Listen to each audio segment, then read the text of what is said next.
This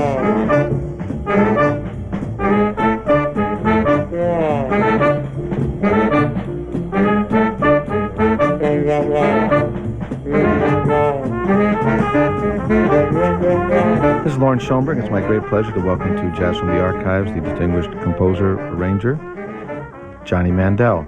Johnny, thanks for coming in. Well, it's a pleasure to be here. Yeah. What I've done for the show is put together some of your early things, hoping that we can talk about early years and how it all came together in terms of writing, putting pen to paper, I guess leading up to that big decision you made to actually stop playing, which probably is something a decision that has frightened many composers. And it didn't frighten me. Yeah. You made it, and look what happened. I mean, it went right off from there. But before we get to that, what I'd like to do, just to start, would be just to play you a recording of an arrangement that I know had a big influence on you and a band that did, and then just jump off from there. So if Eli can hit the music, we'll start with something from 1943. All right.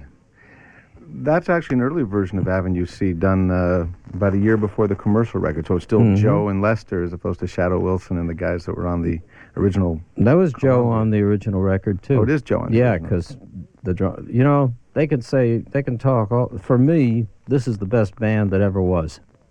This particular version of this band. Right. I mean, I was in another version of the band that was wonderful. Right. But it was different. It wasn't like this. It was it was a totally different kind of band. Yeah, yeah. This was so loose and wonderful and sloppy in the right places, and it was gorgeous. Yeah, yeah. Yeah. We're talking with Johnny Mandel, and I wanted to use Avenue C as a kickoff to talk about your early years and how it happened that you became a musician. I mean, I've read in interviews that you started playing the piano at an early age and actually played it, was at the Roosevelt Hotel when you were 3 years old? Someplace like that. I don't remember it. I mean... It's just a short-term memory loss. I hear you. Yeah.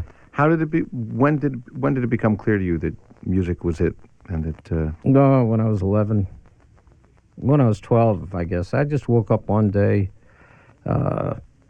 and I'd had music around me all the time. And I lost my father when I was 11. And right away, a surrogate father sort of came into my life, who was a fellow named Mel Rosenbach, who was a cousin of mine, like a third cousin or something, and he was a drummer with Harry Reeser's Click-Got Club Eskimos. Mm-hmm. And big radio band of the day. It was, right. But this was like a guy who played music, and made a living doing that. And I don't know, just everything all of a sudden came together. And he encouraged it. He had me listen to a lot of different records and a lot of different things. It was like, 1937, 38. Mm-hmm. That's when the bands were just like, it was like all of a sudden I woke up one day, I said, this is what I'm going to do. I just knew. Boom. Yeah. It wasn't, and I just never looked back. Was there I knew very early, and I knew I wanted to write music, too. Yeah. And I can explain that one, too. Please, because the division between writing and playing. Well, it was like this. Back in those days, say in the 30s and 40s, actually right up through the middle of the 60s, before rock and roll, actually. Anytime a song became popular or got on the hit parade, one band wouldn't play it, like the Beatles or something like that. Every band in the world would play it. Right. And so I'd start listening to some, you used to hear a lot of bands coming over the radio, and they played records on the radio in the old make-believe ballroom, and a lot of in-person shots. And I'd hear a band play some song, and I'd say, gee, I don't like that song. Then I'd hear another band play the same song, and I'd say, that sounds pretty good.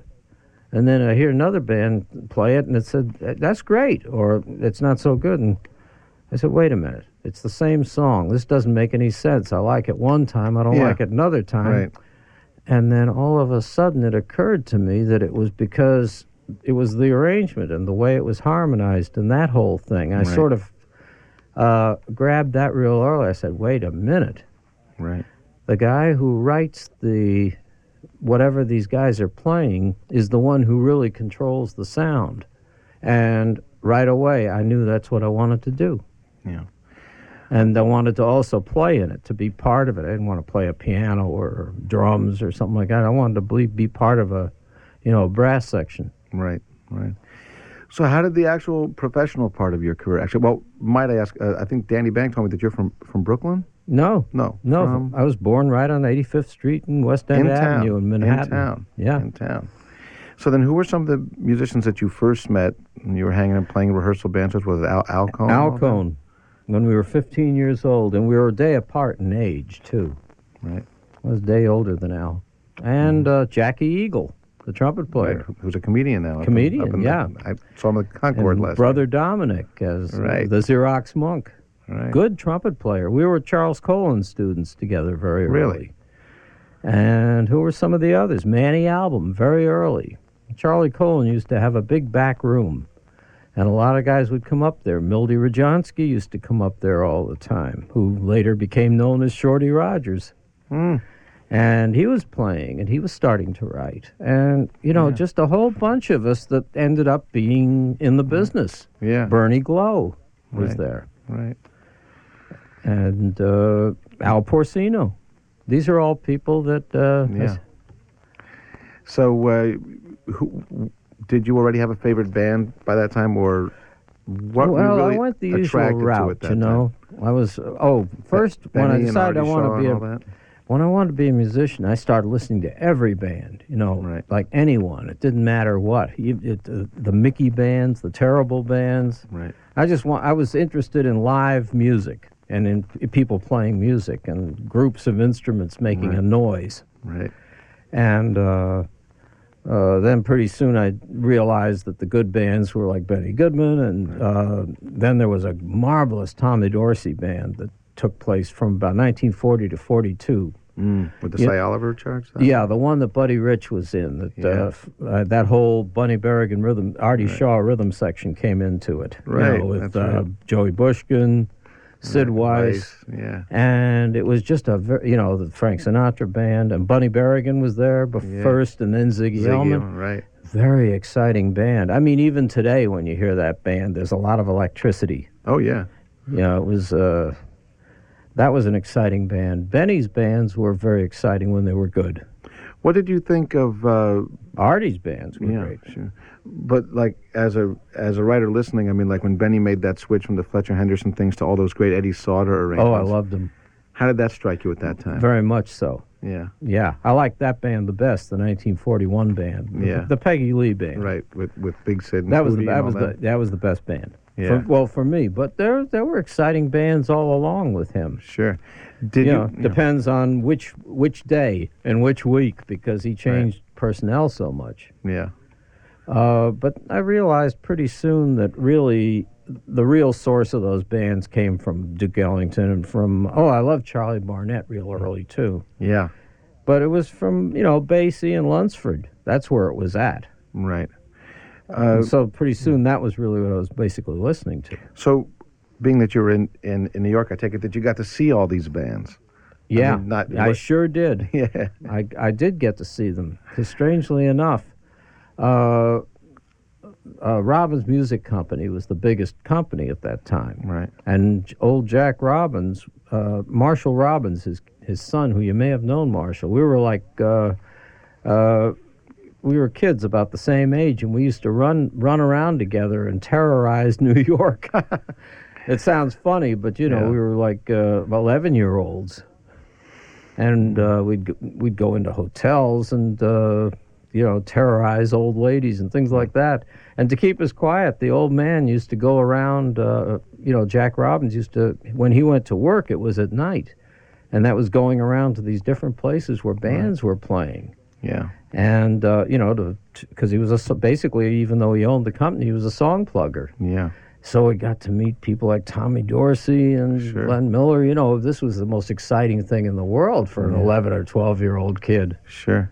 Did the sound of the Thornhill Band impress you at that time? Oh, yeah. With very much so. Irving Fazzola and all that. And all those charts. Yeah.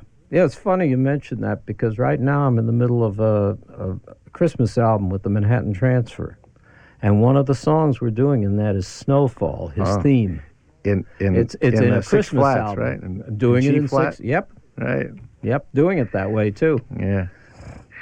Oh yeah, that was a Yeah. very exciting band. Yeah. I love that band. Very unusual. And then when Gil came in and the Well, French Gil horn really and all took that it and made it, and the tuba and... But I've been told that Rusty Dedrick's a good friend of mine. Who's in good the trumpet band. player. Nice Bunny Berrigan type trumpet player. And he told me that Bill Borden wrote a lot for that He band. did, Big Bill Borden. Yeah. He did write. But the real exciting stuff, well, it was all exciting, and if without Claude, it couldn't have happened. He was the moving agent. Yeah, well, he gave Gil a place to be. So in a sense, you can even trace that whole thing with Jerry Mulligan and Miles and that whole band probably back to Claude Thornhill. Absolutely, because Claude insisted on dynamics. Yeah. Apart from Basie, he was really the only, and maybe Artie Shaw, they were the only bands that really got into dynamics and playing softly. Yeah. Yeah. It wasn't all just muscle. One thing that I've heard back then was, as you alluded to before, that it wasn't even just the 5 or 6 great jazz bands, but all of them, had their own style in those days, and that there was an excitement that was happening. Even in the bad bands were exciting, And they each had their own slant on it, whether you liked it or not. And there was the sense of newness. A lot of people were trying things, however successful or unsuccessful they were. They were trying them for the first time. Yeah. You were there. You were part of this. Me? Weren't you? No, I wish I was. I wasn't. Oh, that must have been your father. That was my dad, Loren Schoenberg Sr. Right. Yeah. I wish I was alive then. No, but that's why I have to ask people like you to find out. You're making me feel like Methuselah here.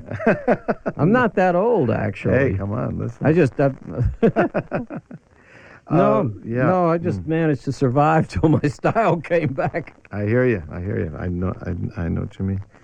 To take it back to then, I'm curious for the young musicians coming up. You mentioned yourself and Eddie Burton, Shorty Rogers, and all those guys who were hanging around. Yeah.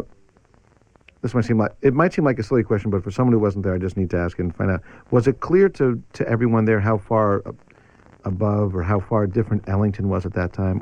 Or was it just another of the swing bands? Oh, no. Nobody, first of all, no one understood what the hell he was doing. At that time, right. We were totally mystified by him.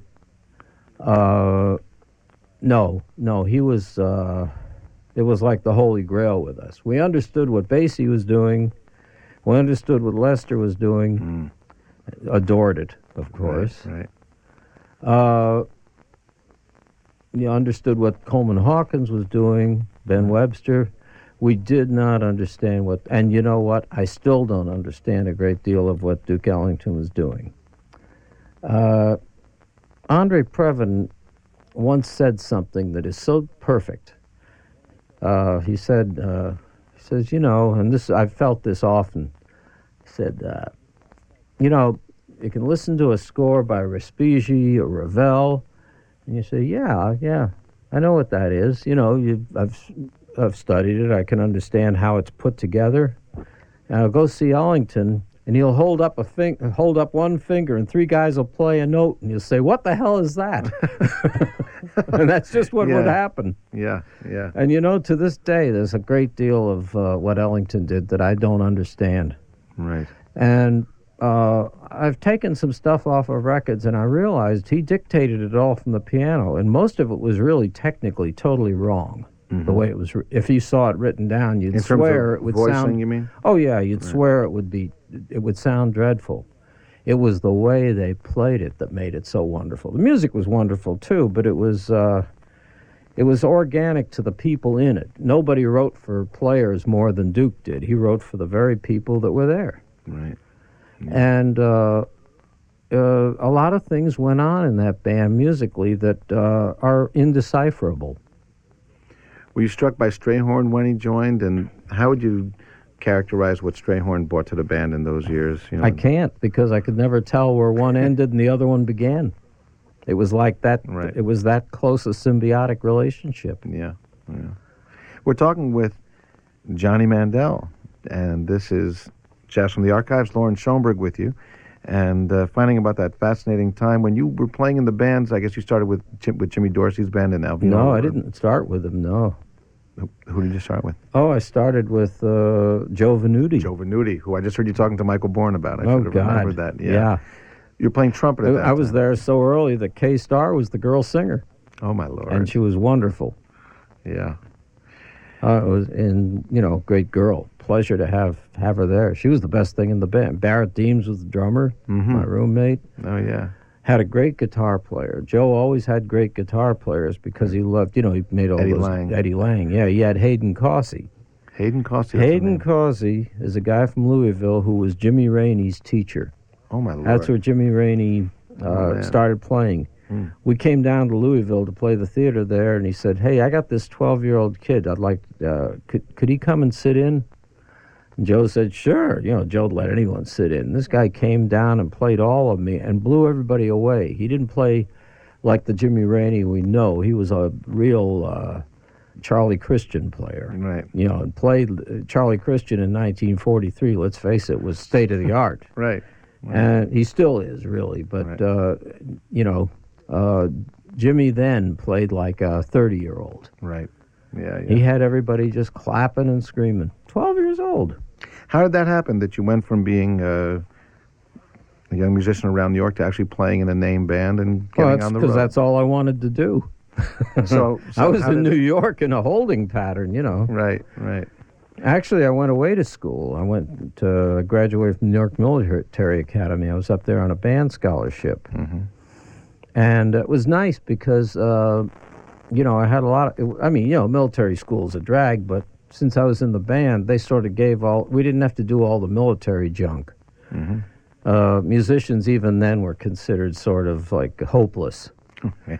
And we were there just to play music, play marches. You had music for everything then, guard mounts, parade rests. They had music to go to the bathroom practically. So our gig was to play music, and a lot of the guys in the band weren't very good. But it was wonderful because we all bunked together, and so while I was learning to write very simple things, I could always grab guys and have them play it, because the most important thing when you're writing is to hear your music played. Yes. And I had captive musicians, and I had a band there. I was able to write and try all kinds of things out with. Yeah, yeah. And it was pretty good. So how did you go from the military academy to? I went Joe right Venuti's out band? and joined Joe Venuti. Right. And then after that, I joined Billy Rogers, the girl trumpet player. Used to be with Herman? Woody. Yeah, she had a big band. Right. And some of Woody's charts. And I wrote for that band. Mm-hmm. Then after that, I went over to the Henry Jerome band. With David Allen, and Alan Greenspan, and Lenny Garment. Yeah. I just got a tape of that band.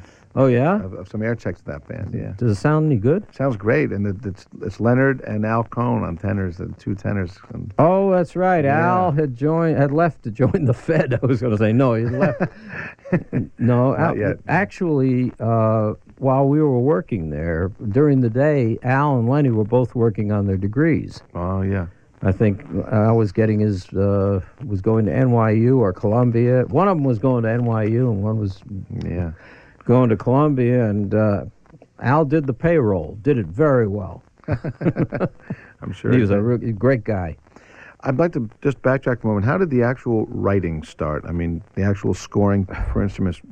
I know that you studied with Stepan Volpe later. No, I think. started first teacher I ever went to. I was 13 years old. I went to Van Alexander. Oh. Van Alexander was a big band in New York. A lot of guys like Frankie Socolow and people like that played with him. Right. And I went to him when I was 13 years old. And he taught me the most valuable thing you can teach anyone. First of all, I was totally agog. I saw an ad in Downbeat. Van Alexander, famous band leader, is taking arranging students. Right away, I started pressuring my mother. She said, all right. So I went. He says, so you want to learn to write and play, huh? I mean, you play trumpet already. Right. You want to learn to write? I said, yeah.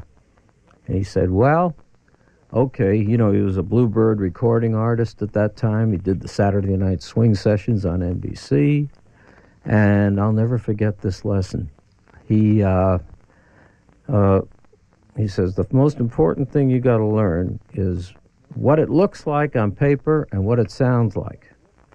He says, now here's what it looks like. And he goes over to the closet with a stack of scores and pulls out this big piece of bunch of pages of yellow paper, which he said, this is a score. And it's got the whole orchestra on it for a short section of the music, like 8 bars. All the saxophones, trumpets, trombones, and I'm looking at all this stuff on there. He says, here's what it looks like. And it was a song by Harry Warren, I found out later, called Hooray for Spinach. And he says, here's what it sounds like. And he goes over and takes one of his brand new Bluebird records he had just made, puts it on the phonograph, and we follow the score. And I'm like in shock because this is like a famous guy. Right. And he's showing me this stuff. Mm. And he says, if you can put together what this sounds, and I'm looking at it, and I see this is happening, and brass plays this, and then all of a sudden they come to the vocal. It used to have the singer sang in the middle of the song, if you remember. Sure. And I said, Modulation. wait a minute, you changed keys. You went to, I said, why'd you do that? He says, oh, that's the key the girl sings in. I said, oh. Yeah. And so forth. Yeah. And he says, if you can just put what it sounds like and what it looks like together in your head, you'll have half of it made. And I see Van to this day out on the coast. Mm. He's a man who's in his 80s now, who must be near 80, who doesn't look that much different than he did then. Yeah. He probably has a picture in the attic somewhere. Dorian Gray. And, it really was the most valuable lesson I ever learned in music.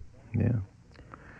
And so naturally, from then, I'd bring things in that I'd written. You'd take a look at it and you say, yeah.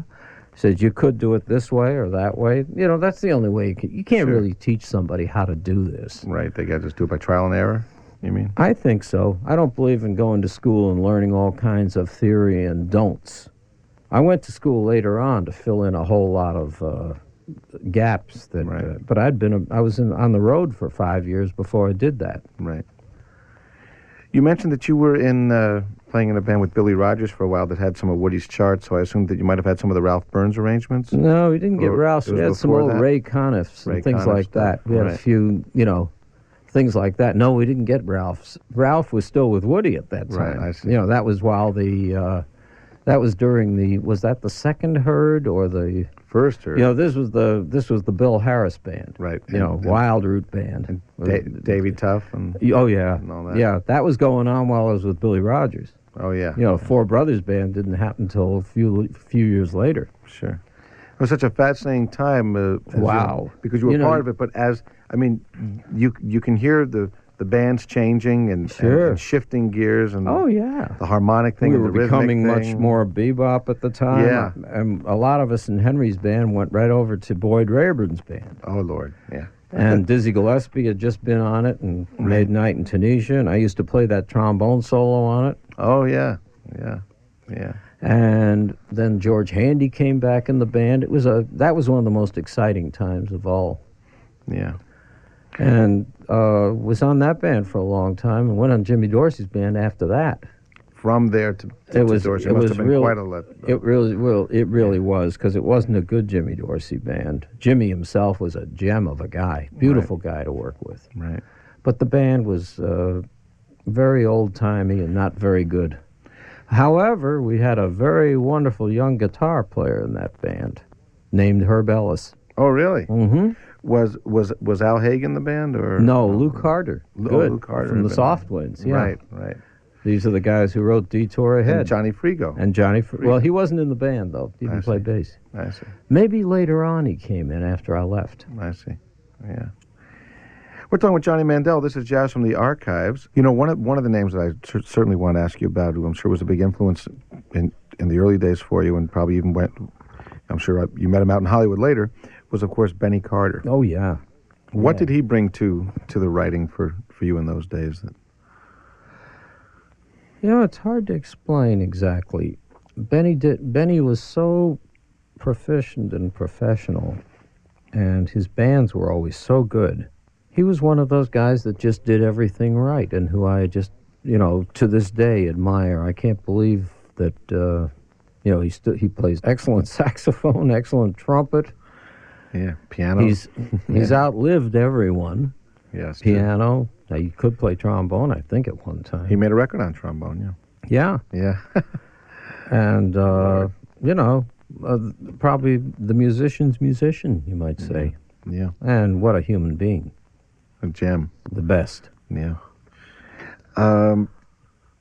As you're playing in these bands, 42, 43, 44, and, the ensemble styles were changing. I mean, what you folks were writing was changing, but how did it happen that brass sections and saxophone sections and rhythm sections began to adapt to these things that were being done in the arrangements? And did it ever get to a problem where you had an old-fashioned lead trumpet player who couldn't play? Happened all the time. During the mid-40s, bands were divided down the middle into very rather virulent camps of the young beboppers and the old swingers, the old swing guys. Yeah. And, they were just totally different in every way, lifestyles and generations. And I was one of the younger, hipper-than-thou beboppers. And we thought the old guys were kind of, they didn't know what was happening. Some of them were more fun to play with than others. But then now looking back at it, I don't imagine we were much fun to play with at all. I'd like to talk... But you were right. There were these big divisions in style, Sure. Either you were a Benny Goodman type of player and, that played everything very stiffly and, the more traditional way of big band playing. Or you wanted to play like you'd play in Billy Eckstine or Dizzy Gillespie's band or the Boyd Rayburn band, which was much looser. The saxophone players played like, Lester Young instead of like Coleman Hawkins. Right. It was just a whole different... trumpet players would play like Dizzy instead of like Louis Armstrong. Right.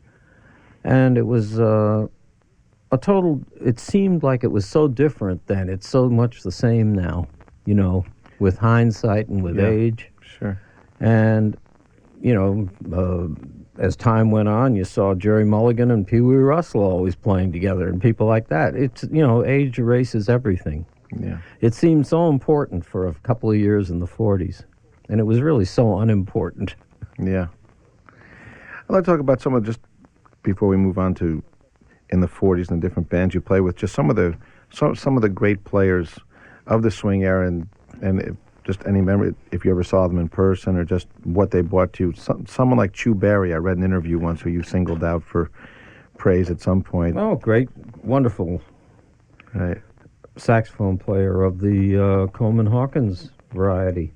Had a big sound like Herschel Evans or Dick Wilson of the Andy Kirk Band was another one. And Ben Webster, I'd suppose, was it. The best of that sound. Well, I don't know if they're the best. I mean, these guys were all so good. Coleman Hawkins probably knew more music than most all of them. Probably not more than Ben, because Ben was quite a good piano player, Ben Webster. Most people don't know that. Really? Mm-hmm. Real good stride piano player. Really? Oh, yeah. Loved to play the piano, too. What was it about Lester Young's playing that so many of you gravitated towards? And did you see him play in those days? Yep, sure did. Oh, yeah. Yeah. I'd like to hear about that. I stood right in front of that band many times, the one that you played at UC with. Right. When he came back in the band. 1943, 44. Yeah. That was a magic band. You had Earl Warren on top, who I just loved the best as the lead alto player, and Jimmy Powell and him, and Lester and Buddy Tate, and I think Jack Washington, and then Rudy Rutherford. Right. And that was a magic band. That band. What did we love so much about Lester Young? First of all, it was a totally melodic. He was a great melody player, probably one of the very best melody players. Later on, we discovered that he never played a song without knowing the lyrics. It was a very pure approach to the saxophone, At first, when they first heard it, if you're used to hearing Coleman Hawkins and that very heavy sound, it sounded like an alto. And I didn't understand it for about 2 minutes until I started listening. Right. And then I realized that he probably knew more music than almost anyone. He was a terror. And Lester was probably at his peak from about 1936 till probably 1943, 44. Until he went in the Army. Yeah. But in the early days, in the 30s, he was scary. He was so good. Yeah. I mean, he was frightening. He was so good. Most people never had a chance to hear him then. Right. That's why I'm so fascinated in someone like you who did. What was the effect like? I mean, as he played with the band, I mean, maybe I'm getting just too much into describing it, but not having been there, I always did want to be there. If you listen to any old Basie records, right. Especially the Decca and the early, you'll listen to the way the rhythm section played when they were playing for someone else, and then listen to the way their playing changed when Lester started playing. He was that strong an influence that everything changed. The whole feeling of the rhythm section changed. Yeah. It's funny, when I hear him playing those records, I don't get the sense of someone playing a saxophone, in terms of pressing down fingers and playing notes.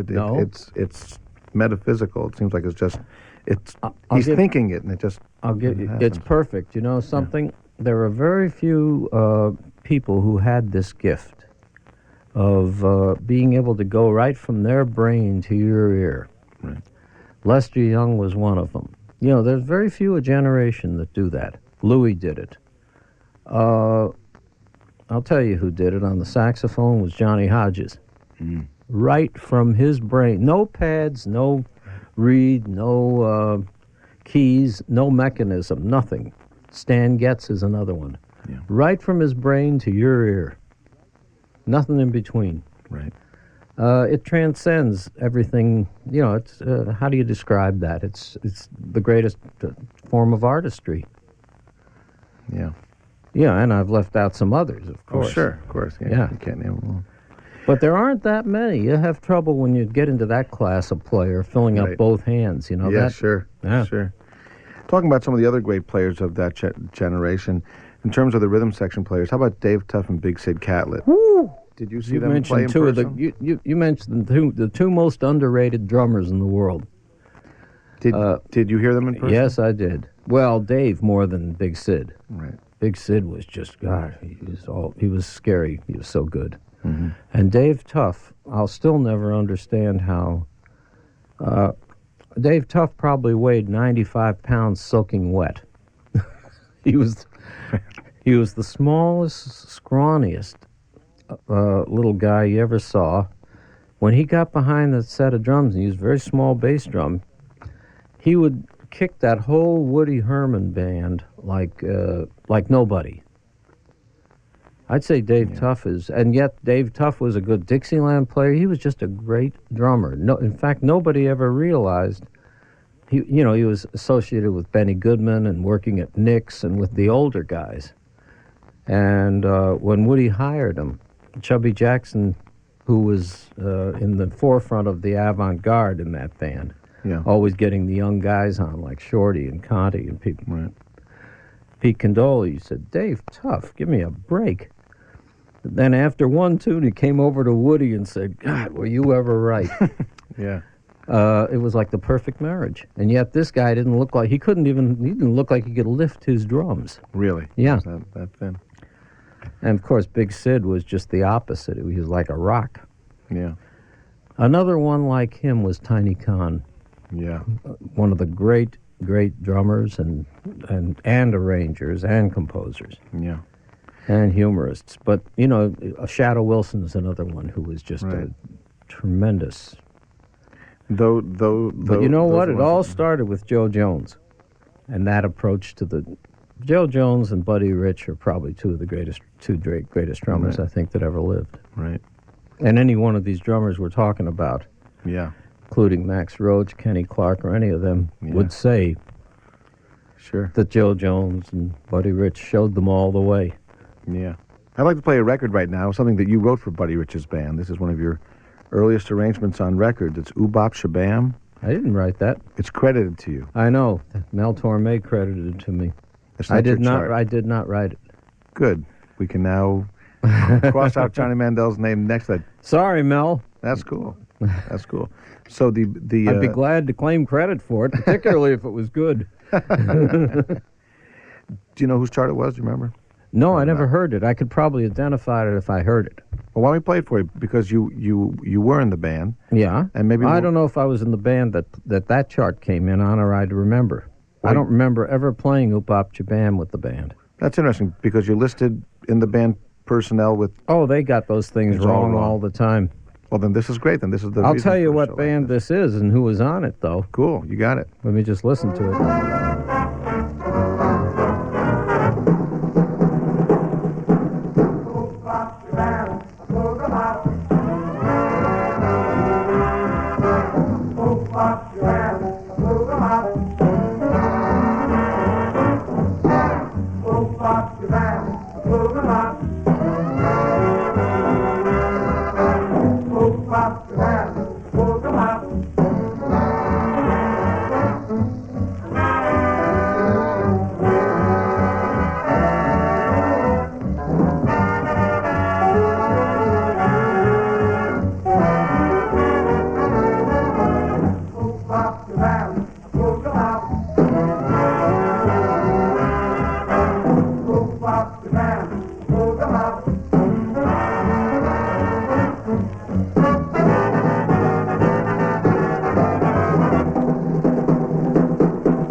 I have to say, it's amazing. That record's from 1946. I sat here with Johnny Mandel. He called the whole personnel. I forgot Carl Warwick. Okay. Bama. Call Bama Warwick. Right. Yeah. Yeah. So within 4 measures, you said unmistakably Tad Damron. So that's good that we can... I would say so. That we can correct that arranger credit. Mm-hmm. Yeah. I'll take credit for his arrangements anytime. Listen. Yeah. Who were some of the arrangers in that cusp as things changed from guys like Andy Gibson and Busta Harding and Buck good writers, yeah, both of them. Yeah. Both of them. And Billy Moore Jr.? Well, Andy and Buster didn't write for they wrote Buster wrote a couple of things for Buddy. Right. But I think they were Basie cast-offs, actually. Right. And Andy Gibson was a little earlier. Right. Well, actually, Andy was still around. He was writing for for Charlie Barnett too. Yeah, into the 50s. Yeah. Yeah.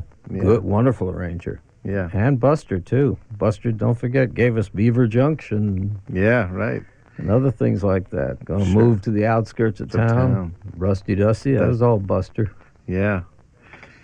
Who were some of the guys that you listened to as those band styles were changing? I mean, where was the genesis of the idea Of coming what? from? Of this change that was happening to the bands. I mean, from Dizzy, and his trumpet playing and all that. Well, Dizzy wrote a few himself, Right. He wrote Wouldn't You, Night in Tunisia, Down Under. Down Under. Right. Tad, of course. Right. Tad did something that started us all. Actually, it started with Lunsford. Lunsford was a very big influence, the guys who wrote for him, Cy Oliver, Right. of opening up the brass, opening up saxophones, opening up the voicings instead of writing the tight Right. five-way. Right. Strangely enough, Glenn Miller's band was a very big influence as far as being an arranger. It was not a real fun band as far as I wouldn't want to have played in it. It was a very stiff band, but it was an arranger's band, particularly when you started getting Bill Finnegan and Billy May. You got some wonderful sounding things. Yeah. It's towards the end. Yeah. I just did a whole series with Bill Finnegan on this show. Oh, yeah. Oh, Yeah. boy. What a wonderful, wonderful writer. I've been hanging out with him, and dug back to some of those Glenn Miller records and found some beautiful things in there. Some that you beautiful wouldn't think. things. Yeah. It's the band has been underrated musically that way. It has been. But there was some real good stuff in it that did not sound like typical Glenn Miller music at all. Right.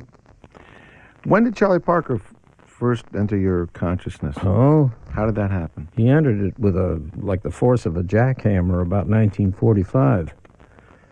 I'd been hearing about him for a long time, and I was I was playing at the Three Deuces with some group.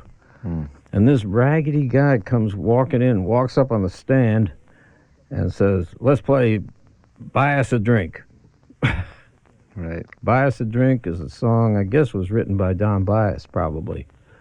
And it was really stomping at the Savoy, do-do-do-do-do, do-do-da-do-da. It was Right. great.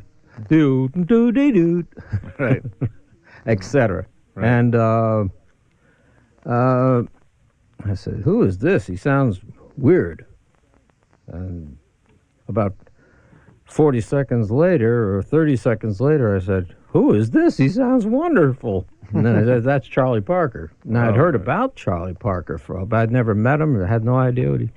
Oh, my Lord. He says, "Oh, my God, changed my life." Yeah. This was before any of the records like Salt Peanuts or any of those things came out. Sure. The very first ones that he made. We just spent 24 hours a day listening to him, everybody. Yeah. Did you hear Monk at that time? Because he was kind of... Yeah.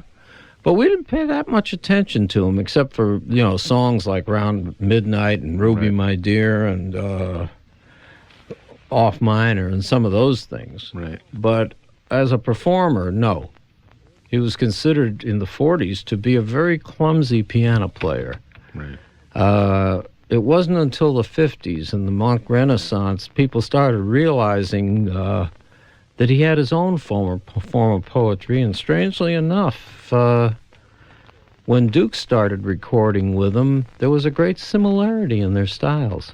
Yeah. It's hard to describe exactly what. They were both very angular players. Angular. Yeah. Yeah. And, then we started realizing what kind of a piano player Monk really was. Yeah. Well, to get back with Johnny Mandel... In those days, it was all Bud Powell. Right. So you were witness to a lot of these bands playing on 52nd Street and all that. Oh, and yeah. You were playing it in the bands, and as I take it from you... Well, no, I really wasn't playing in the bands. I just happened to have that one time doing that. I didn't... I played in the big bands. bands, That's what I meant, in the I bands. wasn't good enough playing those bands. Yeah. No. Was it all trumpet for you at that time? I mean... No, I stopped playing trumpet in 1944. I started playing trombone right away. And I started playing in the good bands on trombone right away. It was almost like I should have been playing all along. Right. I didn't play very well in the beginning, but I could play high. So I immediately became a first trombone player. Trombone player. By default. Yeah. Because I could play way up in the stratosphere. Even with Jimmy Dorsey, I used to play the first trombone book. Right. Which was written originally for Tommy. And it was high. I mean, we were like... and Bobby Byrne and all those. Oh, God, yeah. You know, right. Damn parts looked like clarinet parts inverted. I mean, really... But that didn't throw me. I had trouble playing low, in fact. I didn't play low that well. Yeah. I was one of those guys like Rossellino who could really play up high. Right. How about the change in the trombone, like with people like Trummy Young and all that? And this. Oh, he was a big influence. Yeah. Trummy Young was Trummy Young and Lawrence Brown were big influences on me, much more so than Tommy Dorsey. Right. Although Tommy Dorsey was in a class by himself, you know. I don't know if there ever was a trombone player quite like that. And he Jack was one Jenny of those. He was and Jack Jenny particularly. Tommy Dorsey is one of these guys who would never warm up, would never play his horn for weeks on end when he was on vacation, and would pick up the horn, and the red light would go on. He'd be on a broadcast, and he'd start right off cold on getting sentimental over you, like he had never stopped playing. Oh, Lord. He also never tuned up. He used to have his slides. I heard he used to have the factory solder his tuning slides shut. My God. And he made all the I do know that, having watched him, he made all the notes on the slide with the positions. Mm-hmm. He did not. Unlike any other trombone player, right. He just put them where they felt right. Right. Yeah. I've been told. Jimmy Knepper told me that Jack Teagarden had a very unusual way of that he never went past the third or fourth position or something, and he had alternate slide. Well, there's only so much you can do. You can do a lot of that. Trummy Young did a lot of it too. When you get down low, you run out of options. You know, you start having to go to the low. But Teagarden didn't play down that low. Right. Teagarden was a great influence. And he had that wonderful wide-open trombone sound that Earl Swope took up later, who I think is one of the best trombone players that ever played. Yeah. Earl Swope from Woody's band and from the band down in Washington and from all that. Yeah, from the Washington band, from Boyd Rayburn, Sonny Dunham, Woody. Did you know trombone player named Ollie Wilson? Yeah, very well. Yeah. Oh, sure. He was a lovely trombone player. Yeah. Yeah. Another Washington guy. A lot of good guys came out of Washington at that time. Don Lamond. Markey? No, he wasn't from Oh, Washington. yeah. Irving Markowitz. Right. Great trumpet player. Probably one of the most soulful. You know, we're talking about people who are unsung heroes that not many people know about. Right. Yeah. I have a band, and we do one of Markey's solos on every concert and do it as a tribute to him. You know, we wrote it out for the trumpets. Which one? He did a Jerry Mulligan thing on If You Were the Only Girl in the World. Oh. Unbelievable. Yeah, he's a beautiful melodic player. Yeah, and what a sweet cat. Yeah, the best. Yeah. Well, you went with, or you wrote for Woody Herman's band. Oh, yeah. For the Second Herd. Mm-hmm. What a band. Yeah. That's one of the best bands ever. Why? That band was so scary. It was like Stan Getz was telling me, not too long ago. He said, that band, and I was very close with Stan for probably, since 1943. He said, something, from the very first day, the very first note and the very first rehearsal, that band felt right. Like we all knew, like that it was special from the very first note. Yeah. That's when a band is right. Yeah. We didn't have to get used to each other or anything. It was just wonderful from the very beginning. Yeah. And Woody, of course, made everything. He was like Basie in that he gave you a wonderful atmosphere in which to function. Yeah. He let it happen. He let it happen. Right. He was the great band leader. Yeah. Woody Herman.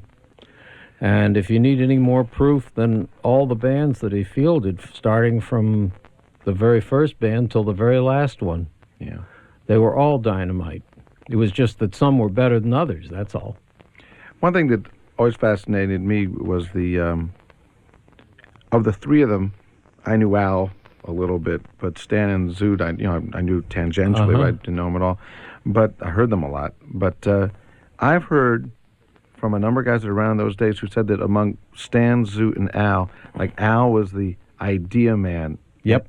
In a sense. The best. Could you elaborate on that? And is it true that Stan actually, sometimes I think that Stan took the best parts of Zoot and Al, you know what I mean, and did it in his own way? He didn't, though. The funny thing is that Zoot and Al in some ways scared him. Al particularly. Because Al Cohn had a mind that you have to be a musician to understand how good he was. Right. But Stan said you've probably heard this, his definition, he was asked what his definition of the best saxophone player in the world would be, probably, or the best saxophone player he knew of. He said, probably somebody with my sound, Zoot's time, and Al's ideas. Okay. That's a perfect, that's it. Yeah. Yeah. Because I just, you were there, but I just, when Al plays, I just get this tremendous depth. I mean, oh, just God. Like, and he got better and better. Well, don't forget, Al, for most of his life, was a part-time player. Right, He was a brilliant arranger. Believe me, he was better than I was. I'll say that without... He really was. Al Cohn, that was the most natural of them all. And he left a lot of great charts behind to prove it, too. Yeah, yes, he did. With Terry Gibbs's band in particular, the Magic Band. Yeah. And with his own, there's a lot of stuff on record. Sure. Yet people only remember him as a saxophone player. That's right. And when he gave up writing, he did it because his eyes, Right. He only had one eye for probably the last third of his life, at least, or last half. He only had one eye. He lost a virus or something and got one eye through some kind of an infection. Then he had to write so much music. He was raising a family, and he had to write show music and do a lot of stuff he didn't like. So he just decided he wanted to play. And when he became a full-time saxophone player, he started scaring everybody to death. Yeah. I love that tune you wrote, El Cajon. Oh, yeah. That Stan played on that record. And it's so beautiful. Yeah. Well, I'd like to go to a recording now of something that you wrote that I've told you wrote for the Woody Herman Band. We'll find out if you did. It's called John Had His Number, and it was never commercially recorded. So let me play it from you from an air check of the band, and then you can tell me if it's yours or not. But it's listed as yours. It is? Yeah. Oh. This is an air check from December 48. This is your life. Okay. Ralph Edwards. We're talking with Johnny Mandel about Not Really the Blues and that fast air check, which I found out to my surprise isn't even fast enough. No, it was meant to go much faster. Right. But I couldn't convince anyone that it played easier, faster. I hear you. You see, what happened with that arrangement was I sent it in while the band was on the road, and they tried to play it and felt like it was too many notes. And they didn't realize it should really go fast and you should skate over the notes. So one night when Woody wasn't there, I think, the last set he'd go home, Sarah Marowitz would take over the band. The guy said, let's try that thing. And they started playing it, but they started playing it too slow. And that's the tempo everybody thought it was supposed to go. It was fast because it was supposed to be a theater opener, like the kind of thing you played when the pit first went up. Yeah. And you wanted to dazzle everybody. Right. That's what it was. It was a real flag waver, as we called them back then. Right. And it still works best that way. So next time you play it fast. All right, we will. We will. You'll find it's twice as easy. Yeah. We're talking with Johnny Mandel. This is Jazz from the Archives. Loren Schoenberg with you. And before that, we heard an air check of something called John Had His Number, which John will take credit for. It's yours. I totally forgot about it. Right, but did it sound kind of half familiar to you? Oh, it sounded totally familiar, except I didn't know what was coming. It was like one of those things where you hear something 30 years later. Is this 30 years later? Well, it's let's say 40 years later, 44 and years you don't later. Oh, geez. Sorry. You're not sure if you wrote it or you dreamt it, but I remember sitting with Terry, and I just wrote it. Boom, boom, boom, boom. Yeah. Wrote it for a little wrote a little sketch for like a little band, and then we put a couple of big chords on the end. Yeah. That's all. Yeah. I totally forgot about that. Yeah, we were rooming together at the time. You and Terry Gibbs. Yeah. Don Lemon sounds so marvelous on those records. Ah, what a drummer. Yeah. The best. Yeah. Handle those tempos, and it just never has the impression of running away or anything. It's just perfect. And a totally original drummer. Don Lemon didn't sound like anyone. That's true. I can't think of anyone that he actually remotely sounded like. Yeah. He was a very clean drummer, but he always swung. Yeah. Sometimes his actions are like a trip hammer, almost like boom with that. They're so clean. Mm-hmm. Yeah. Yet he didn't play like Joe Jones. He didn't play like Buddy Rich. He didn't play like Sid Catlett or anyone like. He played like himself, and he was marvelous. I always thought it was an amazing thing taking Davy Tuff's place in that band and not trying to emulate him, which was such a wise move. Well, of course, Davy didn't play like anyone else either. Right. You know, these guys were one of a kind. Yeah. I guess Don's still out there doing it, too, in Florida. He's in Florida. Mm-hmm. Do you know who's still alive, who was a very musical drummer who people don't talk about, is Ray McKinley. Wonderful drummer. Could you tell us, I didn't realize he was still around. Yeah, he's in... actually, no, I take it back. He's not in Texas. He's in Florida. Mm-hmm. We did a tribute to Eddie Sauter up here, and I called him just on a happenstance, and he still had all those charts. Oh, my. Sandstorm and Hangover Square and all those things that Sauter did for them. And he still plays, huh? I'm not sure if he's still playing or not, but he's around. Wow. And in good shape. Mm-hmm. Yeah. Sarge. Is that from... Everybody called him Sarge. Yeah. Mm-hmm. Yeah. As we talk about that Woody Herman band, was that around the time that you started with Stefan Volpe?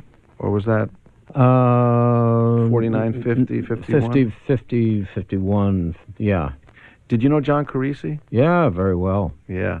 How did you wind up with... Love John Carisi. What a wonderful writer. Yeah.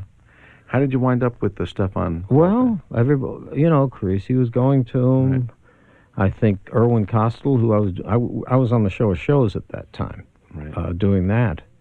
And they were talking about Volpe, and I went to Volpe. What did he do for you? What did he offer as a teacher? Opened my mind up to so many things. It's hard to say, because he was a wonderful composer. He was an atonal composer.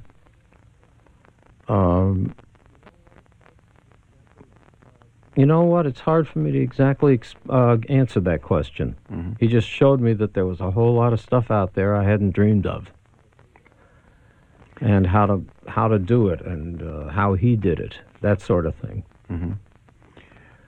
Would he would part of his lessons be assigning you to write a composition for a group of instruments or something like that, or things like that? Yeah.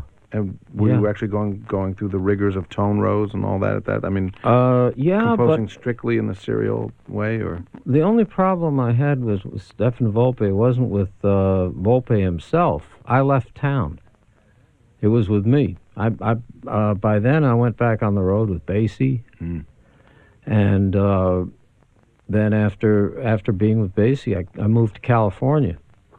But I had a very similar situation later on when I studied with George Tremblay, who was just marvelous and was like Volpe, forever young and with a great sense of adventure, and really got me into writing rows. Right. But explained to me, too, that tone rows, these are all tools like hammers and saws and stuff, and you can build beautiful things with tools, or ugly things with tools, and the tool itself has no intrinsic value. It's what you do with it. And by the kind of a row you use, or the kind of a scale, really is what it is, that determines whether the music sounds angular or lush or whatever. You can do whatever you want with it. Right. In other words, 12-tone composition doesn't sound a certain way. It's just a wide open. It's wide open into itself. It's just another tool for making music. Right. Yeah, I was always amazed at how different Berg sounds than Webern. I mean, the same tools and because one sounds very angular and the other one sounds very round and lush. Yeah, that's true. very romantic almost. And early Schoenberg, too, for that matter. Yes. Like Transfigured Night. Yeah.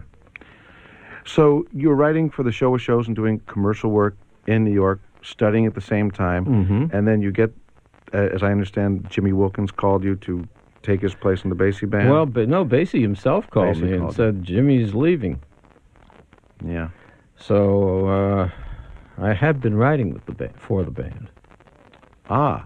You know, I was going up to the Savoy all the time. I was working with Elliot Lawrence still at that time. Right. You know, after the Show of Shows, I started working with Elliot's band. You, Tiny, and Al, right? Yeah, that's right. And Ollie Wilson and a few others, you know. Right. And Sam Marwitz. Right. Good band. And Buddy Jones. Yeah. It was a fun band, but, you know, it was Junior League Count Basie, and I was going up to see the real thing up at the Savoy and started writing for him. Yeah. And the band was just getting back together. He, you know, not too long ago had broken up the old band, had the sextet for a while. Things were so bad, the late 40s for big bands, that it was, you know, it's amazing that people kept them together. Yeah. And Basie didn't. Duke did it, but he had to pay them with his ASCAP earnings. Did he really? Oh, sure. He could never. His band, he said, was his habit. He had to have his band in order to hear his music. He couldn't just write it for the piano or for something like that. He had to hear the guys. Right. He says it's one of the most expensive habits anybody can have, and thank God I can support them, because he got all those royalties from all those tunes. Yeah. On the staff with Elliot Lawrence's band was a gentleman you've mentioned already, was Tiny Khan, and oh boy, I know his arrangement of "Over the Rainbow." Oh, that was with Charlie Barnett, wasn't it? Right, that's right. It was written for Barnett. Yeah. Tell me about Tiny Khan as a drummer and as an arranger and as a drummer. You could take him. You could take it to the bank in terms of playing with him. I would trust my life to him. You know, he's one of those. Right. It was like playing with Joe Jones or playing with Big Sid Catlett. You just knew where it was all the time. And also, he was just a wonderful arranger. He was a self-taught, natural musician. A true talent. Yeah. Good songwriter. I mean, he didn't write songs per se. He probably would have gotten into it later had he lived long enough. Don't forget, the man died in 1953 of a massive heart attack. Right. Tiny Khan, people probably don't know, weighed about 350 pounds. He played so light and delicate. That's amazing. Oh, yeah. Yeah. He did. Yeah. And he was, you know, he's just one of those amazing people. What a talent. Yeah. When you and Al Cohn and Tiny were writing for the Elliot Lawrence Band, I should mention that during the show we'll be hearing some of that music, although we're not going to play it right now. How did your collaboration work in terms of I don't chores? Know. What do you mean? Well, when the three of you, I mean, I've seen pictures of the three of you like standing around a piano with the band. How would you decide who wrote what and who arranged what? And I mean, Tiny said, I'd like to do this. I said, well, maybe I'd like to do such and such. It wasn't portioned out to us. I see. Okay. We just each said, well, you write something, I'll write something, he'll write something, so forth. And what we came up with is what we came up with. You know, if we had a need for a certain type of thing in the book, one of us would write it. We played hotels, so we needed some medleys. Right. Of things, and we wrote some stuff that sounded pretty commercial and tame, but what we were trying to do was be able to play places like the Hotel Statler, which I guess was the Pennsylvania then, right. And still allow people to eat their dinner. So the stuff sounds pretty tame when you listen to it now. It sounds almost like a hip society band. Yeah, but it's so musical. You know, it was musical. And the harmonies and the voicings. That it's kind so of beautiful. Stuff. You were all mature writers at that time, with a lot of experience, but was there a give and take from writing so closely with these close friends of yours? I mean, would you glean things from each other? And oh, God, yeah. We all loved, you know, there was such, you know, we all had such respect for each other. Right. That nobody could do any wrong. We were just all happy to be together. I think it was pretty much like the kind of camaraderie that went on in the Basie band. Sure. Amongst the band I was in, when Ernie Wilkins was my roommate, and Frank Foster was there, and Frank West, and we all wrote. And it was the same kind of brotherly love. That's what it was like. It was like that in Basie's old band too. Yeah, sure. Sure. Buck Clayton and the guys in the band that wrote. There weren't too many. Most of the music in that band came from the outside, though. Andy Gibson, right. Buster Harding, and Eddie Durham in the early band. Eddie Durham in the early band, right. Right. Uh-huh. What I would like to do now is play one of my favorite John Mandel arrangements. This was written, actually, I don't know who it was written for, so you can tell me, but it's recorded. It's on a rare Brunswick LP by the orchestra from Chicago, and it's this beautiful version of The Song Is You. And it's really one of the first ones. From Chicago or from Washington, From Washington, D.C.? with Joe Timer. Oh, I And- wrote that originally for the Buddy Rich Band. Really? In 1947. It was 1947. a totally different band from the one you just heard play Oop Bop Shabam. Right. It was a much hipper band. And Buddy liked it. We played it. It was a good band. It Yeah. was 1947-48. Alan Eager, was he in that band? Or was No, it, he had left already. It was Ben Larry Mhm. and let's see, Nick Sands. We had Tommy Allison, one of the great trumpet players. Yeah. Charlie Walp, Yeah. Frank Lapinto, and I played in that band. I was in the trumpet section playing bass trumpet. Ah, this is where the bass trumpet came in. Yeah, plus they had Right. 4 trombones, so Right. it was nice. That's fascinating. So, Bass trumpet's nothing but a valve trombone bent into a different shape, so it was more like 3 trumpets and 5 trumpets. I mean, More like it, really. you'd be voiced more all in the bass clef or in the, middle, I guess. Yeah, I wrote it like a trombone, I suppose. Right. Or Yeah. what I did was I just played the 4th trumpet parts on it. Right, right. Because I could play high. Those chops, yeah. But what a fascinating in thing. retrospect, if it was my band, I'd have said, come down to the trombone section like it's 4 trumpets, Right, yeah. You get a little bit more, a little bit more guts having. You need Yeah. at least 4 trumpets, maybe 5 if you're on a good day. Yeah. I'd be fascinated to see how a bass trumpet would intersect with the French horn parts, which would be totally different, I guess. Although I'll tell you, the bass trumpet's register. a very unrewarding instrument to play. I've got a Blessing marching trombone that I play with once in a while. I'll drag it out, and if I wished I had it then. Al Gray plays one. In fact, he got that instrument for me from the Blessing factory. Really? And it's a lovely instrument to play. They didn't make such a thing then. You see them in parades all the time. Those big things that look like valve trumpets, Yeah. like big trumpets. Right, Yeah, that's what they are. They're a pleasure to play. I wish we had that then. yeah. Oh, I'd like to play this beautiful chart on Okay. on The Song Yeah. Is You. This was when I was trying to get a lot of different colors out of what was a dance band. Half the brass would be in. Everybody had a different kind of mute in. I really wanted lots of different colors like woodwinds. I was Yeah. trying to reach out. It's a fascinating arrangement. I haven't heard this in a long time, and when I was listening to it, particularly towards the ending, I can remember how I couldn't figure out how to end this while I was writing it, and the ending came to me. I was writing it in 1947, and we used to, I was playing with Buddy Rich. We finished work about 4 o'clock. That was, New York was a 4 o'clock town then. So the time you got, started going home, I was living in the upper 70s on the east side. And it took the subway up to 79th Street and got out and walked across the park.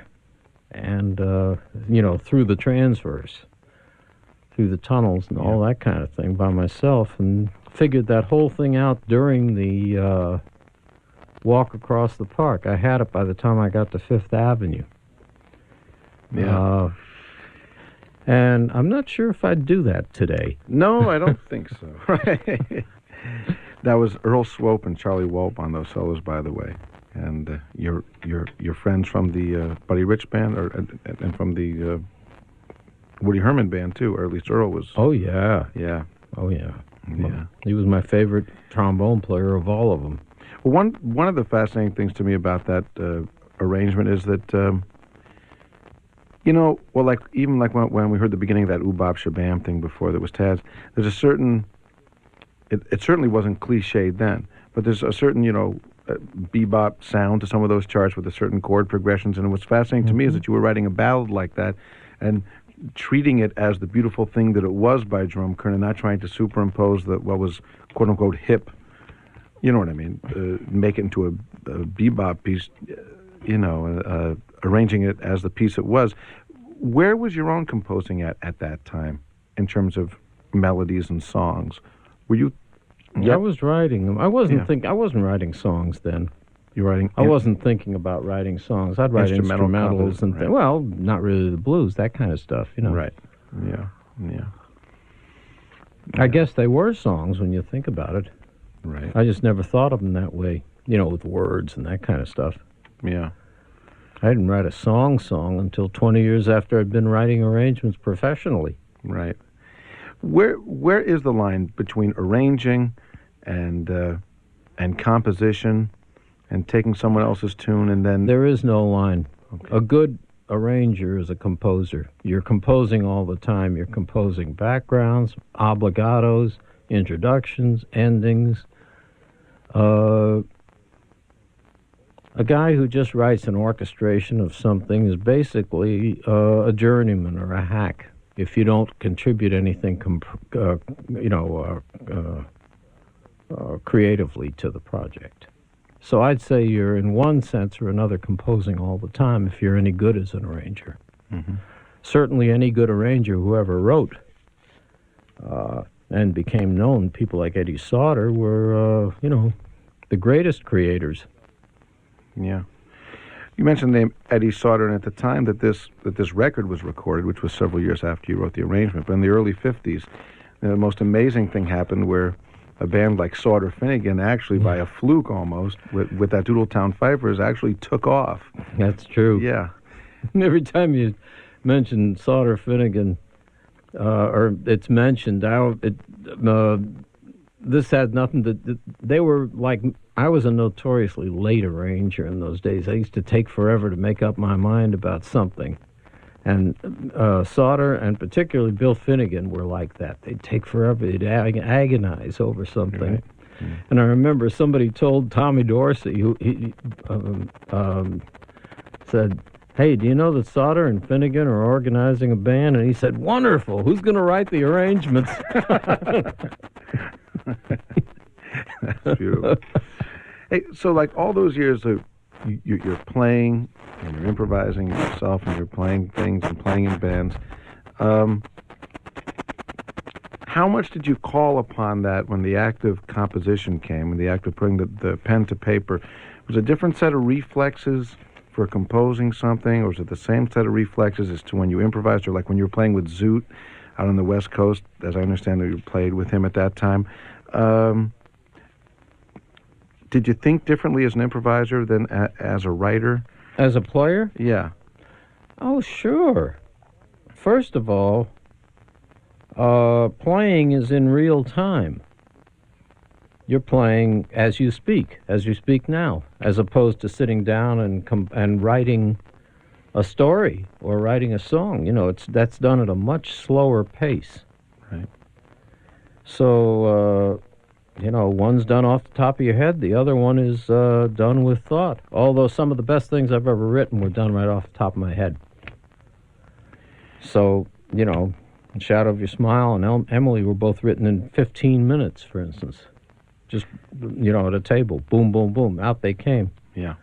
They had been possibly in the back somewhere? No, I don't think so. It was just something to be done, and I did it. Yeah. And it came out right. Other things come out wrong, and you spend all kinds of... You take a left turn somewhere, and you don't know where you took it.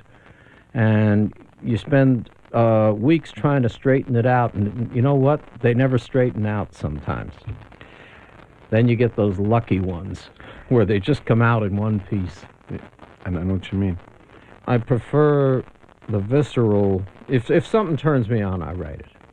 It comes from that impulse first. Yeah, it's not something I conceive intellectually and then go about doing, because I don't relate to music or practically anything else that way. To me, that is... I don't mean to disparage it, because everybody has their own mode of operation, but to me it's mind stuff. And I don't relate to it viscerally, is I guess the best way I can put it. And if it makes if it gets me excited, then I'm going to like it and want to do it. Yeah. If it's something I think might be nice, might be a nice idea, I probably won't do it. Just because it's something that's in the head and doesn't go any further. Mm-hmm. I'm not saying this very well. I know what you mean, and I'm hoping that when we play some of those some of the pieces, film cues from I Want to Live that came out on that great United Artists record, that'll throw into greater focus exactly what you're talking about, and that's fascinating to me to hear you describe all that. What I'd just like to talk about for a moment is your decision to become a full-time composer as opposed to composer/player, and why it and how it came to a head. Well, let me explain one thing. It wasn't a big, weighty decision. The more I wrote, the less I played. The less I played, the worse I got. And pretty soon I couldn't stand to listen to it anymore, and I said, the hell with it. I'm going to, you come to a parting of the ways. Because, yeah, I could sit down and start practicing and get my chops back together, and as soon as I got my chops back together, they'd fall apart again because I'd do more writing. So it was not an agonizing decision. Are you the kind of writer who writes at the piano? Do you write better away from a piano? Or... Both. Usually I like to work at the piano because I like to try all kinds of different... I like to reharmonize everything and fool around with things. Yeah. And try stuff and hear it. But I can write away from the piano, and I find I probably write better songs away from the piano.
Hold on to your hats. Here's one of those famous Herman instrumentals. Not really the blues.